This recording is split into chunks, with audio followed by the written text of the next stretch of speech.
नमस्कार, मी कल्पना तुमचे अगदी मनापासून स्वागत करते। चला, आज आपल्याला झटपट असा मुगाच्या डाळीचा डोसा बनवायचा आहे। 1 तासापूर्वी मुगाची डाळ मी स्वच्छ धुवून पाण्यामध्ये भिजत ठेवलेली होती। जास्त वेळ पण नाही लागत तिला भिजायला। आता डाळ धुवून घेतलेली आपण आता 2 बॅचेसमध्ये डाळ आहे ना मिक्सरला बारीक करून घेऊ।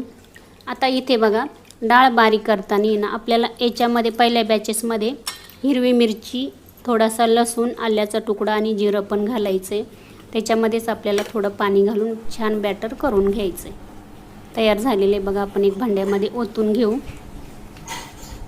झटपट होणारा डोसा आहे आणि खूप पौष्टिक असतो मुगाचा डोसा किंवा मुगाच्या डाळीपासून जे बनवलेले ते पदार्थ। दुसऱ्या बॅचेसमध्ये आपल्याला जी उरलेली शिल्लक डाळ आहे ती घ्यायची।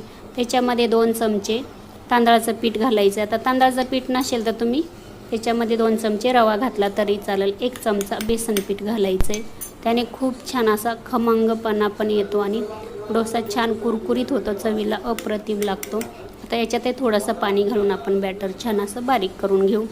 आता हे पण याच्यामध्येच ओतून घ्यायचं आहे। आता ओतून घेतल्यानंतर छान असं मिक्स करून घ्यायचं आहे आपल्याला। आता याच्यामध्ये आपल्याला चवीनुसार मीठ पण घालून घ्यायचं आहे आणि बारीक चिरलेली कोथिंबीर घालायची आहे।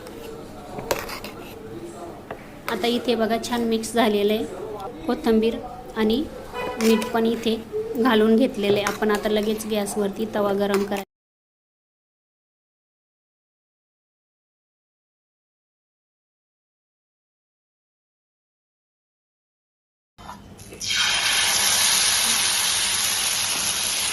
आता इथे हा माझा साधाच तवा आहे चपात्यांचा, त्याच्यावर पण छान होतात, काही अजिबात त्याला चिकट वगैरे नाही। हे बघा खूप छान इथे तयार झालेलं आहे।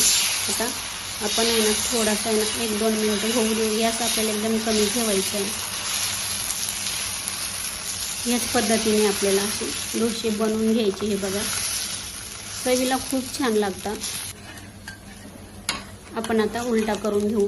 हे बघा खूप छान जाळी पण पडते आणि कलर पण खूप छान येतो। या पद्धतीने थोडंसं अजून तेल आपण बाजूला सोडू। तयार झालेले बघा, खालची साईड झालेलं आहे। या पद्धतीने सर्व डोसे करून घेते। करून बघा तुम्ही पण।